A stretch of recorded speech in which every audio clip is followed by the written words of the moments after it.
Bom, se vocês abriste tua palavra para um salmo muito conhecido, Salmo 119.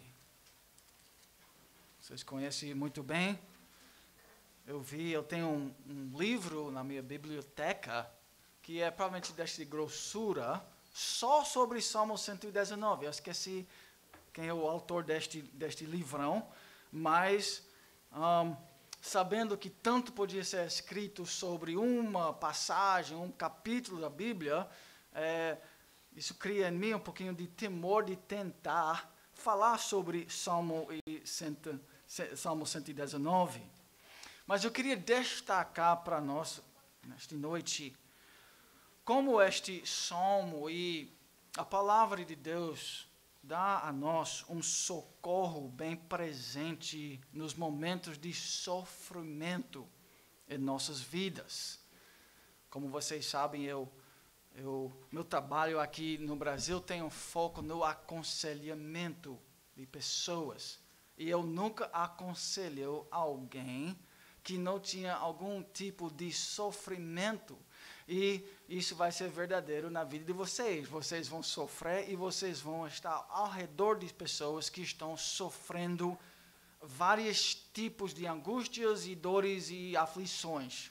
Inúmeros tipos de aflições nós vamos participar e vão passar em nossas vidas. Então, é importante para a nossa Igreja de Cristo saber como lidar com dor e sofrimento de maneira bíblica. Então, esse vai ser nosso foco. Eu creio que Salmo 119 é um lugar que fala muito sobre sofrimento numa perspectiva bíblica. Então, vamos orar que Deus abençoe a nossa meditação na palavra dele esta noite. Senhor, pedimos tua graça para que podemos compreender as maravilhas da tua lei, desvendo nossos olhos nesse momento, para que podemos compreender e livre-nos do mal e do erro, ilumine nossos corações e ajude-nos em nosso sofrimento por causa de Cristo. Em nome dele que nós oramos. Amém.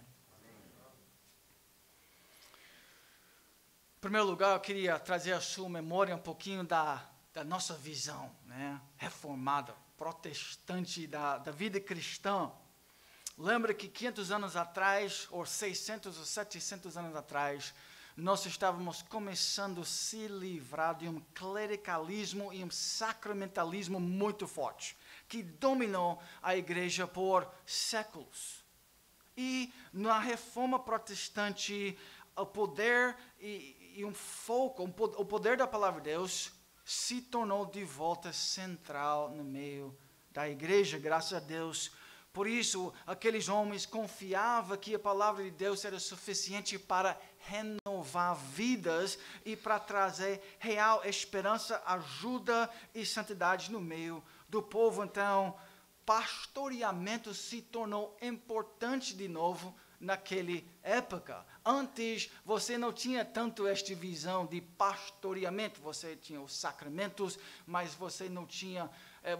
Você tinha cleros ali nos lugares segredos, fazendo atos privativos de serviço a Deus, mas o povão era meio esquecido nestes atos. Então, a reforma protestante ajudou a trazer isso tudo de volta no meio da igreja. No meio da igreja era o figura do pastor e a igreja era pastoreada com a palavra de Deus. Então, teologia se tornou importante para a vida destas pessoas. E eles tinham, sim, uma teologia de sofrimento, do sofrimento, porque eles viviam no meio do povo e ali eles viveram e eles viu muito sofrimento e eles conheciam a teologia, então eles tinham uma boa sofrimentologia. Eu achei isso uma palavra inventada, mas talvez seria bom para nós realmente colocar essa palavra no dicionário. Nós precisamos uma teologia de sofrimento, porque é certeza que nós vamos passar por muito sofrimento nesta vida. E a teologia de sofrimento bíblico inclui estes conceitos. Sofrimento é parte da condição humana depois da queda. Esta é a nossa realidade neste mundo. Então, nós podemos tentar evitar esta realidade, mas esta tentativa vai enfraquecer, porque nós vamos sofrer. Teologicamente, nós podemos entender que todas as almas ao nosso lado têm passado por muita dor e sofrimento, e esta é a realidade de todos os homens, sem exceção, neste mundo. Então, nós não precisamos duvidar ou questionar nossos corações sobre aquela pessoa ao nosso lado, fazendo essa pergunta a nós mesmos: será que ele também é um sofredor? Não, a resposta sempre vai ser sim, ele é, porque ele vive neste mundo caído. Então, este faz parte da nossa teologia de sofrimento. Nós também temos uma outra verdade sobre sofrimento, que é que Deus é fiel aos seus filhos, e que Deus também promete a ajudar os fiéis a perseverar no meio da tentação e de dor e angústia. Vamos ver então isto saindo de Salmo, focalizando centralmente em primeiro lugar em Salmo 119. Este é o capítulo mais longo de toda a palavra de Deus. Este capítulo é mais longo do que alguns livros bíblicos. E este salmo não foi construído de uma maneira aleatória. É um acróstico bem estruturado. É um poema que tem uma organização. Se você tem sua Bíblia aberta, talvez você vai ver ele dividido em vários pedaços de 8 versículos. 22 pedaços de 8 versículos. E se nós tínhamos a capacidade de ler isso no hebraico original, nós podíamos ver que todas estas seções ou estrofes, eles começam com uma letra do alfabeto hebraico. Então, por exemplo, o alfabeto hebraico começa com Aleph. Então, a primeira palavra começa com Aleph, e o segundo versículo, o terceiro, quarto, cinco, os 8 versículos, todos começam com Aleph. A segunda começa com Bet. Então, todas as linhas daquele segunda estrofe começam com Bet. E Gimel, seguindo Dalet, Heth, Vav e Zayin. Eu quero ler Zayin para vocês. Meu filho Zion foi nomeado baseado nesta seção deste salmo. Começa no versículo 49.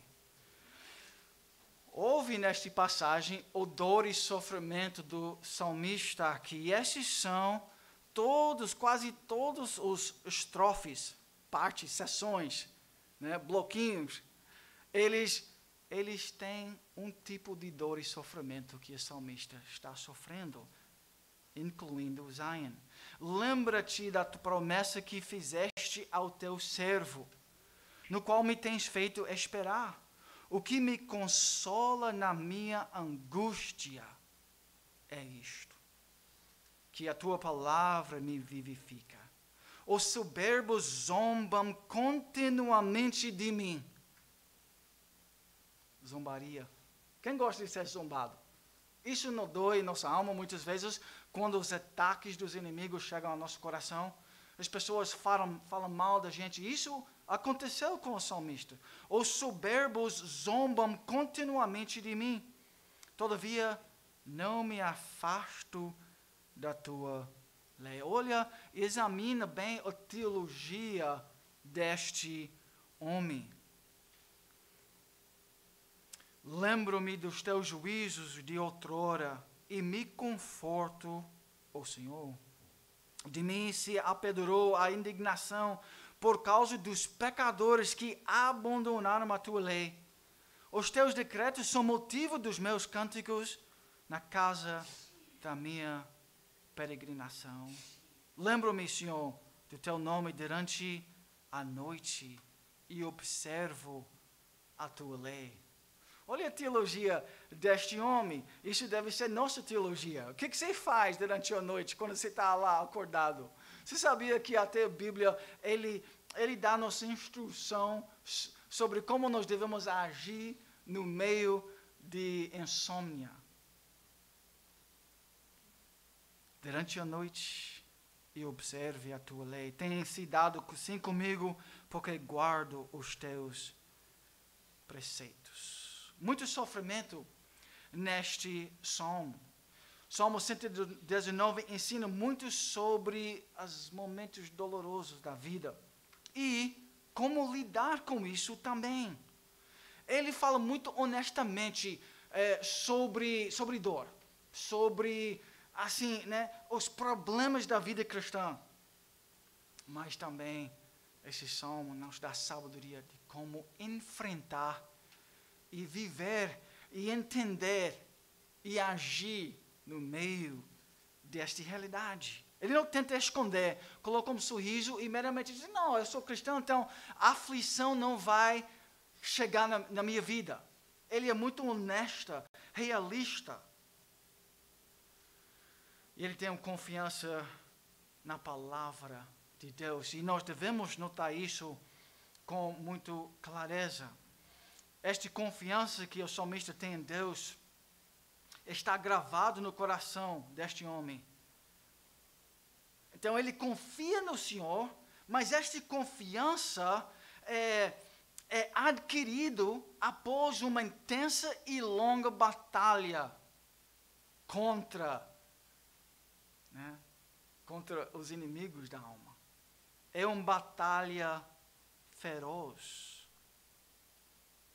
sobre o que é verdadeiro no meio de uma vida cheia de dificuldades e dor e sofrimento.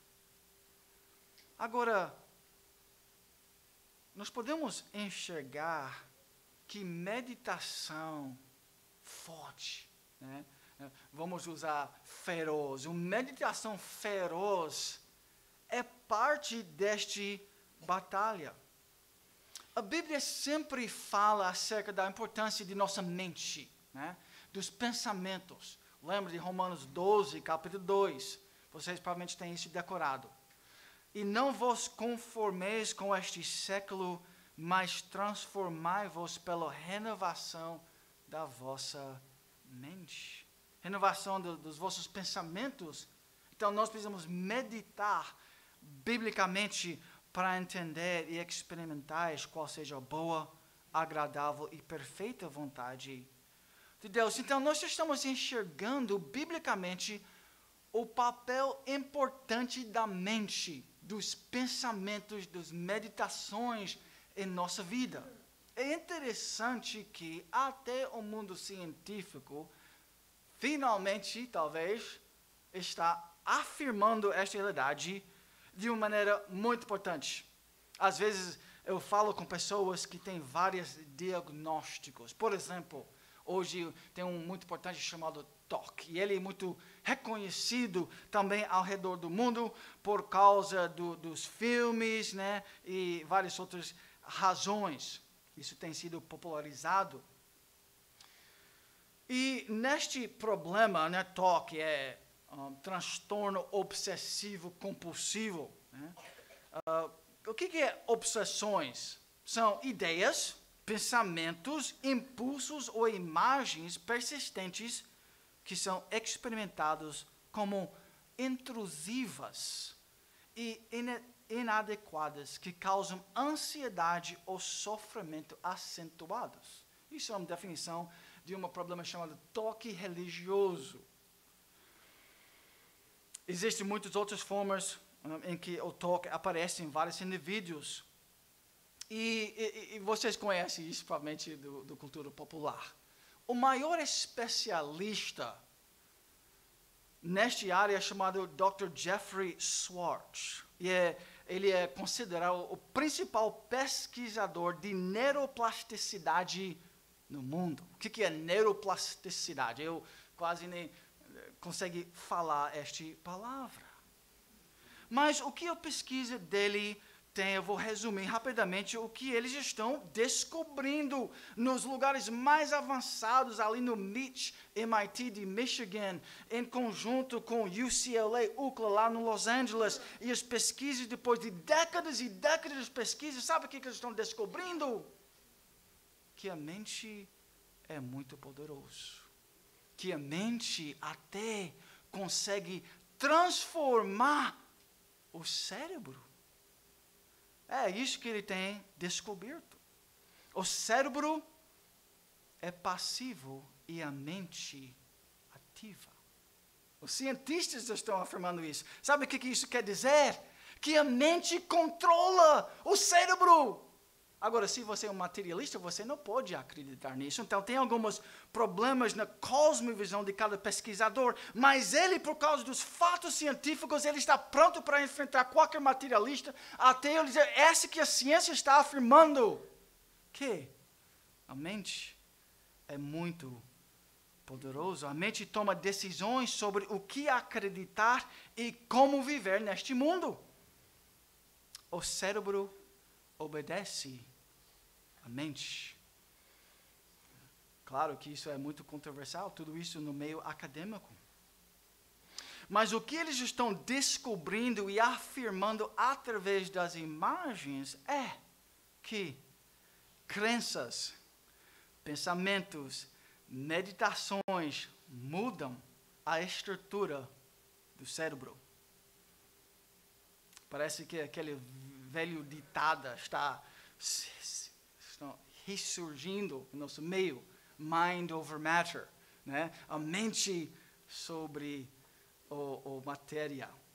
Isso está em pleno vigor na ciência mais avançada, mas isso é secundário, porque a Bíblia fala para nós, não importa sua situação, dor e sofrimento que você está enfrentando, qualquer nomenclatura que eles têm colocado em cima da sua vida, não importa qual termo médico que eles estão usando, você precisa ainda pensar biblicamente, não importando a situação, rótulo ou qualquer outra coisa. O mundo científico está vendo o poder disto, até com aquele problema tão drástico chamado toque. Eles usam um outro termo chamado mindfulness. Tudo a ver com espiritualidade, espiritismo, a nova era, yoga, meditação. Isso que está na essência em nosso mundo. Mas a Bíblia tem falado sobre isso por séculos e séculos. E pastores pequenos, fiéis, meramente fazendo exegese, têm demonstrado para nós e têm ensinado a nós, a igreja, ao longo dos anos, porque é isso que a Bíblia ensina. O salmista enfrenta muitas lutas neste salmo. Lutas, em primeiro lugar, por causa do pecado. E, em segundo lugar, lutas por causa dos pecados dos outros contra ele, contra mim. Mais uma vez, vocês vão notar que existem 22 sessões neste capítulo, e cada sessão reflete sobre uma luta na vida. Tem dois tipos de lutas. Aqueles lutas por dentro ou as lutas por fora. O mal que há em mim ou o mal que os homens conseguem fazer a mim. Problemas como nós acabamos de ler, que eles não gostam de mim. Eles não me aceitam. Essas realidades podem causar em mim um desânimo. Então, essas 22 sessões estão cheias de tristeza, desânimo, medo e angústia. Isso parece com nossas vidas, não parece um pouquinho com nossas vidas? Porque esta teologia é muito relevante e muito real a nós. Todos nós lutamos com isso. Você pode notar neste capítulo sua preocupação com o pecado. Ele admite claramente, eu sou um pecador. Isso me ameaça. Isso me traz problemas dentro da minha alma. Por favor, entende, isso é importante para nós entender. Pecado traz para nós muitas lutas na alma.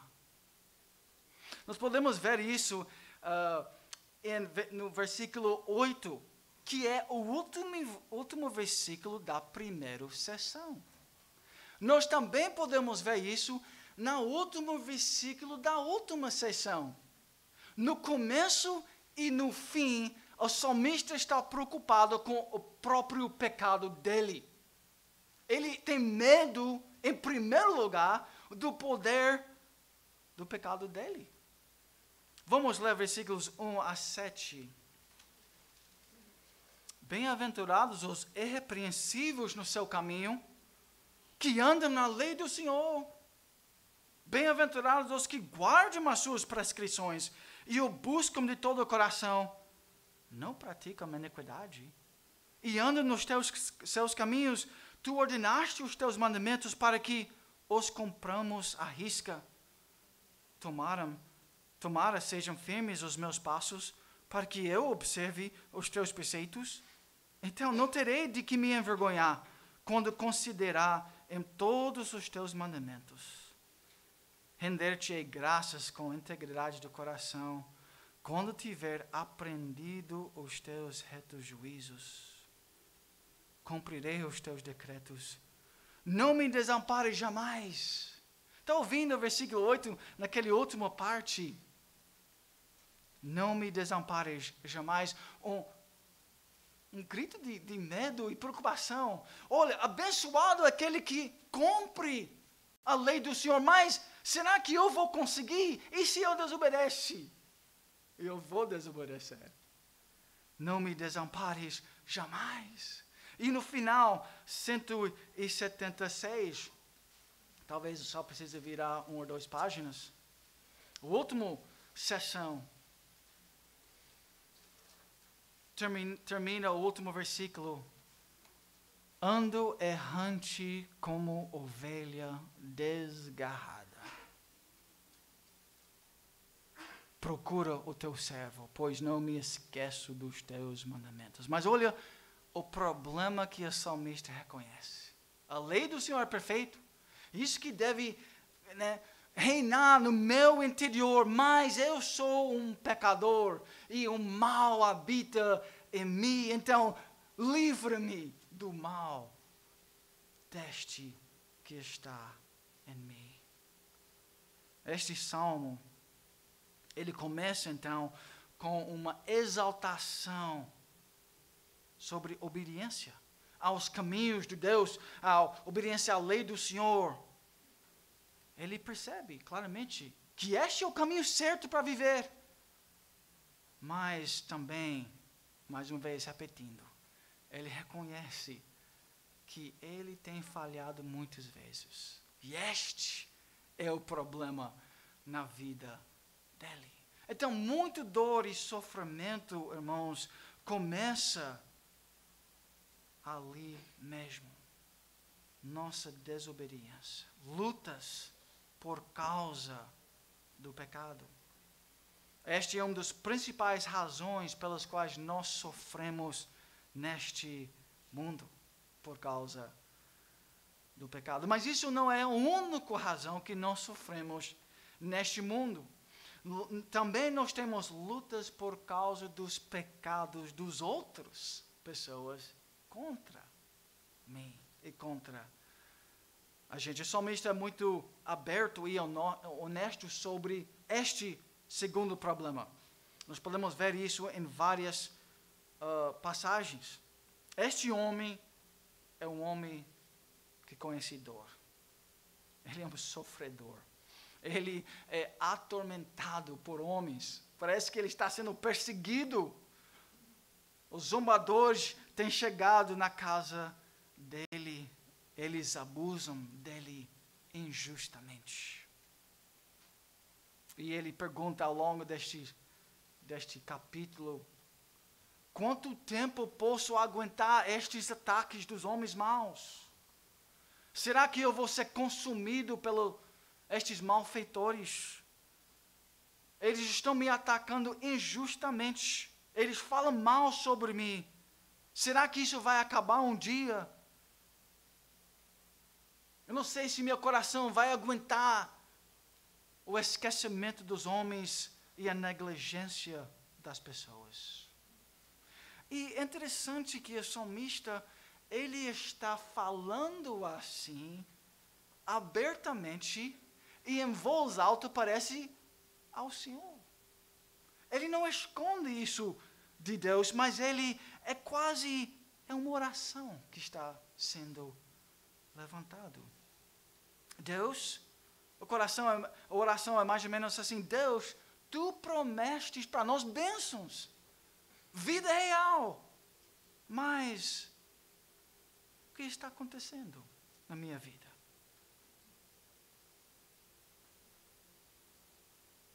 Ele é muito honesto. Ele fala abertamente ao Senhor. Ele eleva esta realidade diante do Senhor. Interessante que nós podemos notar nestes 22 estrofes, lembra? 22 letras no hebraico, 22 estrofes. Nessas 22 sessões neste salmo, o segundo e o primeiro e o último, só 3, onde este sofrimento não é mencionado. Em todas as outras sessões, eles têm palavras de gemidos e dor e sofrimento. A pior sessão começa no versículo 81. Vamos ler o versículo 81, para ver a honestidade deste homem, oração meio reclamando, talvez, contra Deus. Ele está gemendo na alma. Ele expressa isso ao Senhor: desfalece-me a alma, aguardando a tua salvação. Porém, espero na tua palavra. Esmorecem os meus olhos de tanto esperar por tua promessa, enquanto digo: quando me haverás de consolar? Já me assemelho a um odre na fumaça.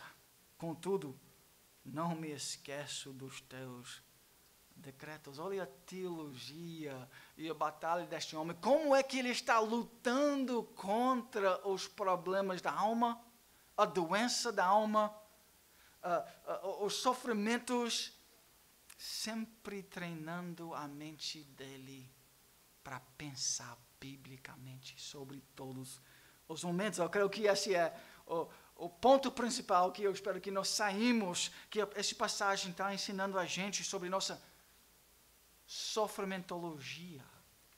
Quantos vêm a ser os dias do teu servo, quando me fará justiça contra os que me perseguem? Para mim abriram covas os soberbos, que não andam consoante a tua lei.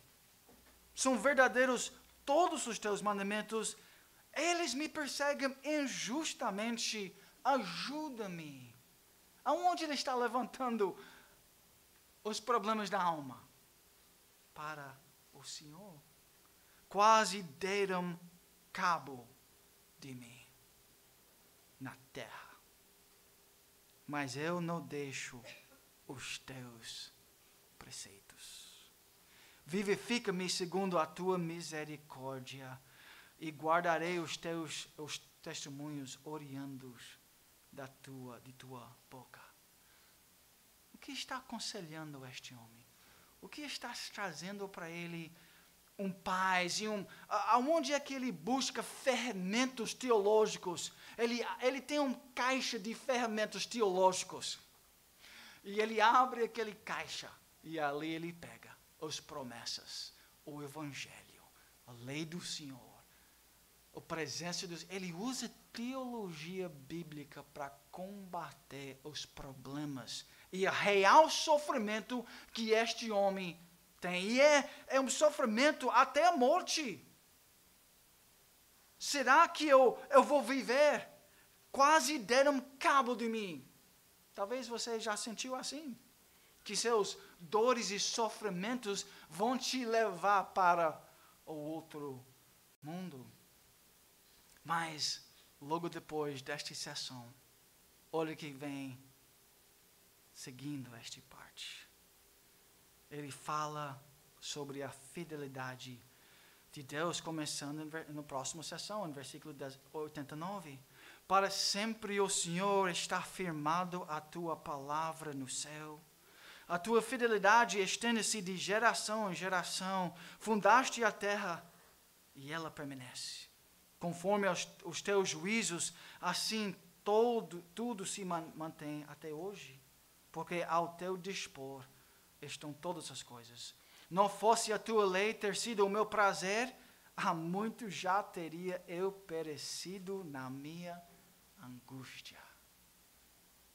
Se não fosse a lei do Senhor, se não fosse tua verdade, tua palavra,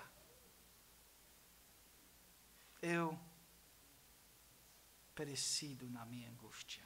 Nunca me esquecerei dos teus preceitos, visto que por eles me tens dado vida. Sou teu, salva-me, pois eu busco os teus preceitos. É assim que você fala com Deus, no meio das lutas, na sua própria vida. Você pensa teologicamente ou secularmente, quando a dor da alma e as lutas interiores chegam à sua vida? Você pensa biblicamente ou como um ateu? Alguém que não conhece Deus. Seu mundo interior, onde você pensa, onde você reage. Aquele lugar chamado coração, biblicamente, é aquilo que controla, explica a palavra de Deus, isso controla a sua vida. Então, por isso, o Provérbios ensina, e vários outros textos, Jesus ensina, que você deve guardar o teu coração. Em primeiro lugar, isso é a batalha mais importante que você faz na vida, é guardar teu coração. Guardar seu coração e sua vida com teologia bíblica. Você deve, seguindo o salmista, controlar seus pensamentos e levar seus pensamentos e a vida à submissão à palavra de Deus. É assim que este salmista, ele vai à guerra, usando a palavra de Deus. Mas é importante notar a honestidade deste homem perante o Senhor. A honestidade dele.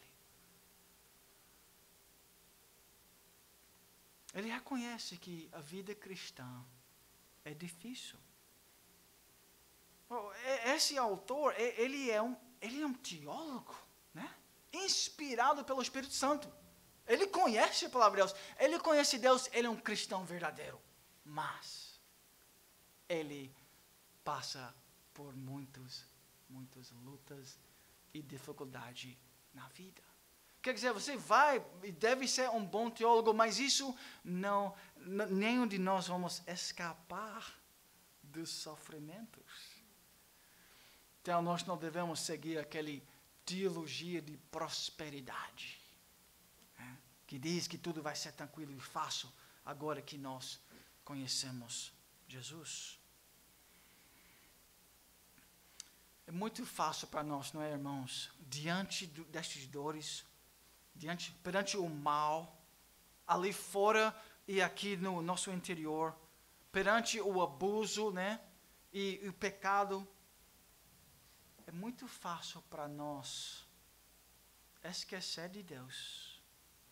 Naqueles momentos de tornar egocêntricos, nós vamos preocupar sobre o quê? Nós. Quase que nós não conseguimos enxergar Deus e nem outras pessoas. É tudo naquele momento, tudo sobre nós. Parece que nossa mente, ele entra nesse processo contínuo de uma auto-preocupação interminável. Os pensamentos voltam, aquela preocupação volta e você continua pensando sobre seus problemas. É assim que as criaturas caídas naturalmente pensam. E até nós, os cristãos, é fácil para nós agir assim. Isso se torna um hábito, muitas vezes na nossa vida, de pensar simplesmente sobre nós. Não é assim que Adão e Eva agiu? E nós somos filhos também, infelizmente, daquele primeiro Adão. Nós tentamos esconder de Deus. Neste momento vamos esquecer de Deus. Não vamos falar abertamente sobre nossa realidade. E Ele é esquecido muitas vezes enquanto caminhamos. Mas nesse salmo aprendemos como sofrer de uma perspectiva teológica. Nós aprendemos aqui como sofrer teologicamente, biblicamente, cristocentricamente. Então, parece que a alma humana, nós cristãos, nós devemos ter esse equilíbrio entre uma sofrimentologia, mas no mesmo momento, uma esperança que sempre está lá, preservando nossas vidas. O salmista não esquece, ele não esquece estas verdades. Estas verdades. O Senhor controla meu mundo e existência. Ele é soberano. Ele repete isso muitas vezes. Deus é soberano. Então, tudo que está acontecendo contra mim e em mim, Deus controla todas essas coisas. Ele também luta com este fermento. A palavra de Deus é maravilhosa e fiel. Ele pega um outro fermento teológico. Deus derrotará o mal. Um dia isso vai acabar. Então ele está auto-aconselhando ele mesmo com as verdades da palavra de Deus. Finalmente ele sempre está lembrando que o Senhor é cheio de misericórdia e graça. Ele vai me perdoar. Ele vai me socorrer. Então, irmãos, como a palavra de Deus é tão importante em nossas vidas. Eu queria só voltar então para a primeira sessão e nós estamos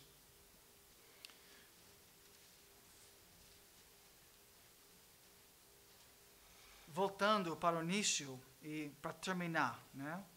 Mas eu não queria esquecer de salientar os versículos 7 a 11, que declara a suficiência da palavra de Deus. Aqui, em forma concentrada, a palavra de Deus exalta Ele mesmo. A palavra de Deus declara a suficiência dela mesma. Salmo 19, 7 a 11. O que a palavra de Deus é? Versículo 7.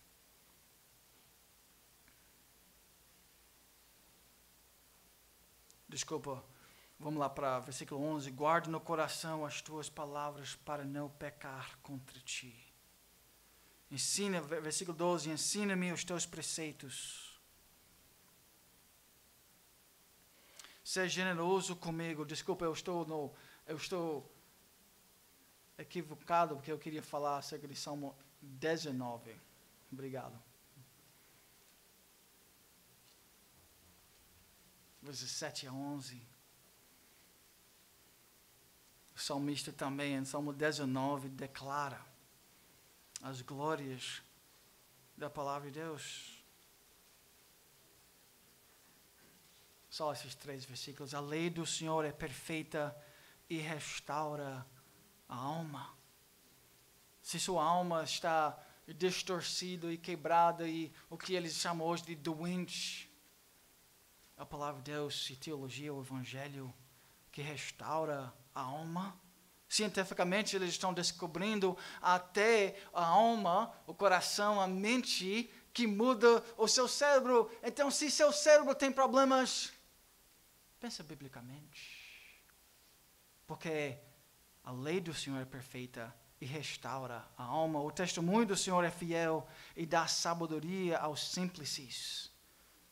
Você vai para qualquer lugar do mundo, nesta peregrinação, você não vai, sabe aonde você vai estar semana que vem ou daqui uns 5 anos, mas em qualquer lugar do mundo,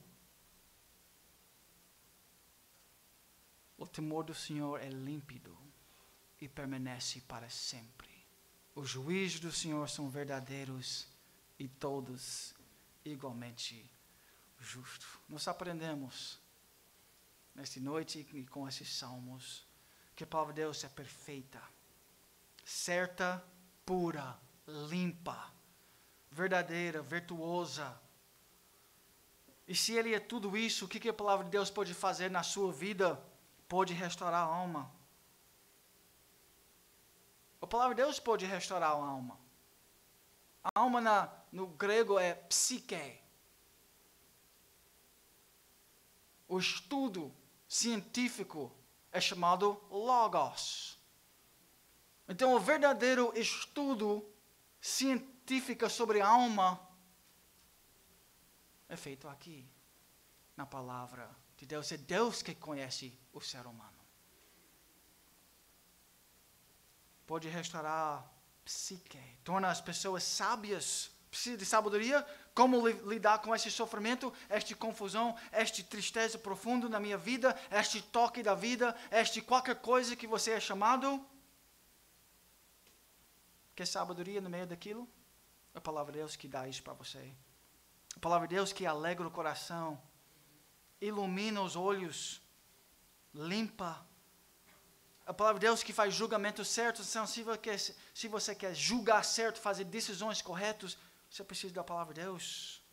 A Bíblia nos admoesta. A palavra de Deus nos ensina o temor do Senhor. E quando nós temos o temor do Senhor, os outros temores, eles vão desaparecer. Ou pelo menos eles vão ser minimizados. Você ensina isso para seus filhos? De 2, 3, 4, 5 anos? O que você ensina a eles quando eles têm um medo tremendo sobre aquele homem mau que está debaixo da cama? Você vai dar um pílula para eles? Ou você vai falar sobre o Evangelho? Sobre a proteção de Deus? E aquilo vai ter que entrar na alma e na mente desde jovem. Para que quando estes medos e fobias e etc. começam, ele vai à guerra com a palavra de Deus. Quanto mais cedo sua mente, alma, coração pode ser treinado na palavra de Deus, quanto mais possibilidade de lutar com sabedoria e com poder da graça de Deus e a sabedoria que vem do Espírito Santo na palavra de Deus. Mas quantos anos e décadas você anda como um ateu ali no seu homem interior? Você pensa e age como Deus não existisse aqui naquele mundo interior. Certamente seu corpo e seu cérebro e seus pensamentos também vão ser treinados de alguma forma. Mas a palavra de Deus é poderoso. Voltando e finalizando com Salmo 119, me perdoa. Alguns versículos rápidos. O que a palavra de Deus faz em sua vida. Nos momentos bons e nos momentos ruins. Versículo 2 a 4. Podemos andar no caminho dele. Bem-aventurados os que guardam as suas prescrições e o buscam de todo o coração. Não praticam a iniquidade e andam nos seus caminhos. Versículo 9. De que maneira poderá o jovem guardar puro o seu caminho? Observando-o segundo a tua palavra.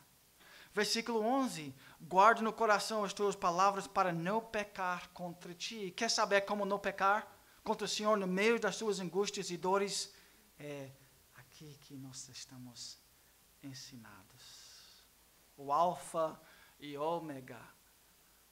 O A até o Z da suficiência da palavra de Deus. No meio dos momentos mais difíceis, é ensinado na palavra de Deus. É um salmo fascinante. É um salmo que ensina sobre a importância de um relacionamento real com nosso Pai, o Criador dos céus e a terra. Sobre esse relacionamento pessoal é interessante para entender que este é o lugar na Bíblia que mais destaca esta conversa pessoal com Deus. Eu é usado, tu, a primeira e segunda pessoa. Muito pouco é usado a terceira pessoa. Quer dizer, é bem íntimo esta conversa que a salmista está tendo. Hoje em dia, muitos teólogos não gostam dessa ideia do relacionamento pessoal com Deus. Mas é ensinado na palavra de Deus.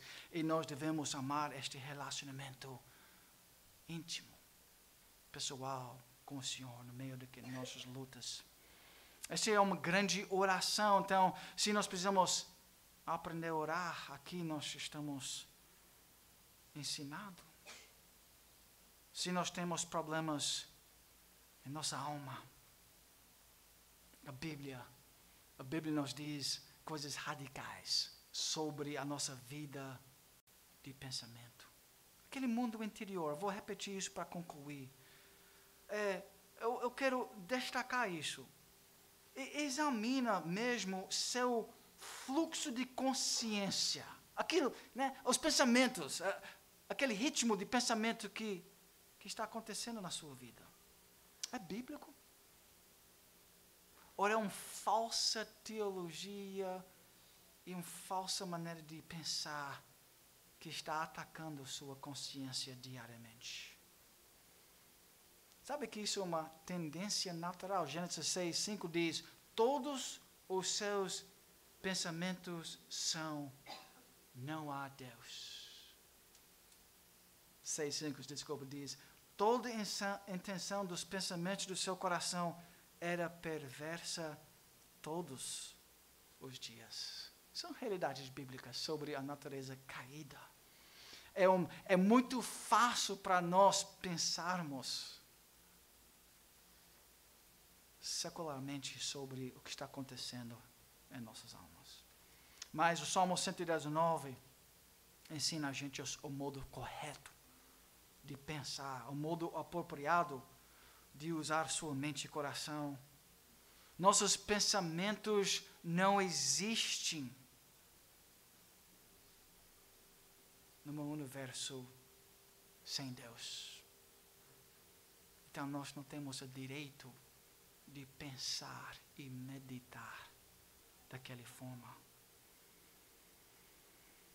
Infelizmente, eu gostei do que David Powlison falou sobre isso. Nossos pensamentos muitas vezes se tornam ateios operacionais. A maneira que nosso mundo interior funciona é igual ao mundo secular. E eles aconselham em perspectiva sem Deus. Mas nesse salmo aprendemos a meditar na palavra de Deus. Aqui nós aprendemos sobre nossa identidade. Ele nos fez. Nós não somos meramente aquilo, nossa profissão. Nós não somos meramente o tamanho de nossa família. Nós não somos meramente aquela pessoa que não consegue ter filhos. Nós não somos meramente aquele que pertence a esta classe social ou aquilo ou outro. Muito mais importante, biblicamente falando, é que somos feitos à sua imagem e salvos por Ele. E nossa alma precisa lembrar disto todos os dias. E aquelas noites sem sono, né? Onde você não consegue por causa das ansiedades e os problemas da sua vida. Eu sei que muitos de vocês lutam com isso e sabem que a maioria das pessoas do mundo estão fazendo hoje tomando remédios para dormir. Versículo 148 diz, os meus olhos antecipam-se às vigílias noturnas. Eu não consigo dormir. Glória a Deus, porque agora eu tenho tempo para meditar na tua palavra. E imagina se nós podíamos fazer aquilo, logo nós vamos cair num sono bem profundo. Irmãos, pastores e teólogos e mães e pais, nós precisamos de um bom sofrimentologia. E a Bíblia fornece uma boa teologia de sofrimento. E nós precisamos conhecer todas essas ferramentas e utilizam eles em nossa vida, porque a palavra de Deus é suficiente para sofrimento e dor. Jesus sofreu, não é verdade? E como ele pensou? Ele foi ao mundo secular para pegar uma judia. Ele tinha recursos de medicina ao lado dele nos maiores combates que existia. Ele sofreu biblicamente e ele pensou biblicamente. Certamente ele conhecia Salmo 119, você não imagina? E ele obedecia aquele salmo por causa de Cristo e sua vida perfeita. E por causa do sacrifício perfeito de Cristo, você é salvo se você confia nele. O pior sofrimento imaginável, a morte. Não é isso? Todos aqueles outros sofrimentos que vocês estão experimentando são meramente pedacinhos da morte. Mas em Cristo, a morte está derrotada. E a vitória total está nele. Então nunca desiste do pensamento bíblico. Medita sobre sua palavra, obedece a palavra de Deus, confia na palavra de Deus. Esta é a melhor maneira de viver neste mundo decaído e cheio de sofrimento. Faça isso para a glória de Deus. E faça isso para o bem da sua alma. Vamos orar. Senhor nosso Deus e Pai, nós somos gratos a Ti por Tua palavra que restaura nossas almas. Somos gratos por esta teologia, pela Tua palavra que é uma lâmpada para nossos pés. Somos gratos pelo Evangelho que nos dá esperança no meio de qualquer dificuldade, dor ou angústia. Nada é mais forte das Tuas promessas. A morte é derrotada em Cristo, nossa vida. E por isso nós temos esperança no meio desta vida cheia de dores e aflições.